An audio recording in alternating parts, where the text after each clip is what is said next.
I've said it before. In software companies, there's only two things: there's IP, your software code, and there's people. That's it.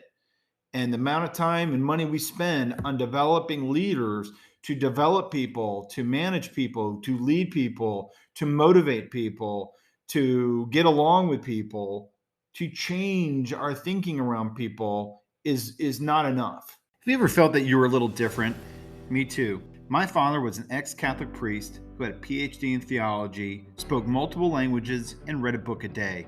My mom was a hardworking, oldest of 9 with a master's in English and an ex-Catholic nun. My brother went to the #1 high school in the world, Phillips Exeter Academy, and my sister went to Harvard. Then there was me, the dyslexic middle child, super confident with a chip on my shoulder, so I got into a lot of fights. I love sports and being on a team. It took a while, but I got my degree. I knew early on that my path would be unorthodox, and I needed to learn from the brilliance around me and to develop my own hard-hitting instincts. Now, after 25 years transforming Fortune 500 companies, I'm sharing how I became half monk and half hitman to help others to be balanced high performers in business and in your life. Hello, everyone. Welcome to HunterX. John Hunter here. Continuing the journey of trying to deliver hard-hitting morsels of ideas, wisdom that can help you in business and in life from a guy who took an unconventional path to some success. And through that path, I've been in and out of different categories of intellectual thinking and learning, academia, and then street smarts and hard hitting, facts of life of getting stuff done with your hands and through hard work and goal setting, etc. So today we're going to talk a little bit about both. We're going to hit this concept of psychology and statistics are the two things that you will use in business the most, but are not necessarily positioned that way when you're young. You tend to learn about the power of this learning later in big company trainings. And it's a weird miss, I believe, when we're young and we're going into university and we're kind of being told, hey, I'm going to study psychology. And what happens, right? Your mom, your uncle, your neighbor, your brother says, what are you going to do with that? And it's really bad advice for a lot of people. You're going to do a lot with that, to be honest with you. In the liberal arts world, philosophy, English, political science, criminal justice, these are topics in colleges that are teaching you how to think critically. And that's what I did. I had a justice studies degree out of ASU. I had a political science minor. And people have always asked me, did you want to go into the DEA or be a cop? A lot of my family are police officers. My grandfather was a police officer. I have nothing but respect for it, but I didn't know what I was going to be. I'm just grateful that I went into the university setting. I got great teachers that taught me about juvenile justice, recidivism, the impact of society through the study of justice. I had no clue what I was going to do with my life. I end up in the business world, and later and on, I'm starting to learn that some of what I did learn, which was some of it was statistics and a lot of psychology, was being put to use all the time. To the point where all of the leadership development programs that you may have been in, if you're working in a big company, you'll see that companies are spending a lot of money to do what? To bring in academia to the senior executives because they're making some mistakes. They're not as well-rounded. They're not as informed on how to scale big companies. And we're not teaching them early enough how to think about understanding summary level data, statistics, pattern recognition, understanding the numbers and how the numbers need to be understood to drive business, and then psychology, the influencing of people. I've said it before, in software companies, there's only two things. There's IP, your software code, and there's people. That's it. And the amount of time and money we spend on developing leaders to develop people, to manage people, to lead people, to motivate people, to get along with people, to change our thinking around people is not enough.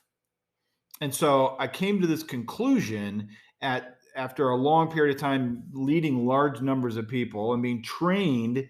I wanted to go back to the university and go back to Dean Pat Kenny at ASU and say, hey, I think we're missing something here. And there is a gap. And I gave him an example. The word academic in the business world is viewed as a negative term. It just is. I'm not saying it should be, it just is. If you go into a truly hard-hitting business environment and say, hey, John Hunter's an academic, they're going to say, well, that's great. That means John can think about stuff on a whiteboard, but he can't make it happen in the real world.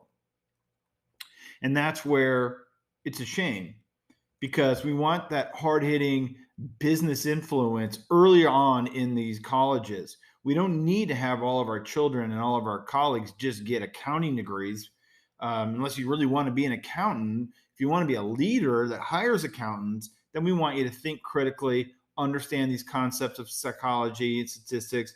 Learning the art of writing code usually comes from philosophy majors and English majors. No one knows that when you're getting an English degree or a philosophy degree. And that's where I see the gap. So one, if you're in college right now and you're thinking about bailing on a justice studies degree or a political science degree because you're not sure what you're going to do with it, pause on that thinking. You're going to do a hell of a lot with it. You got to go earn it. You got to marry it to the street smarts. You got to marry it to setting goals, networking, understanding what businesses need, understanding how to apply the psychology that you've learned, getting up early, staying late, getting negative people out of your life. Yeah, got to do that. And you got to understand how to apply all the intellectual concepts. So one of the things we were able to do is start working with the dean to build a small little offering to students to get in that particular set of colleges, to get internships earlier, to get around companies to see how that degree can help them so they don't just end up bailing on it. And we can teach goal setting. We can teach networking.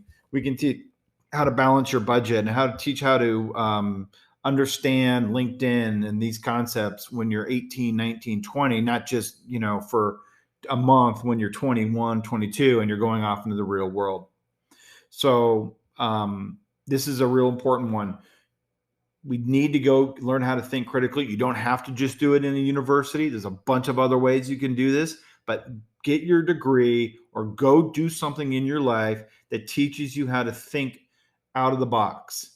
And just know that summary level data and understanding how data works and numbers work at summary level. You don't have to be a data scientist. You don't have to be in a spreadsheet all day, but you do need to understand how the summary of that data works. And we really want to understand people and the essence of psychology in the real world. I hate it when I hear psychology majors being asked, what are you going to do with that? What a waste of a degree. It's not. Trust me, you're talking to a guy who knows.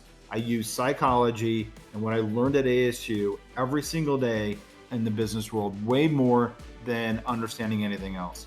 I hire a lot of people that do other financial accounting and other tactical jobs, but strategically to run the business, you need to know how to think critically.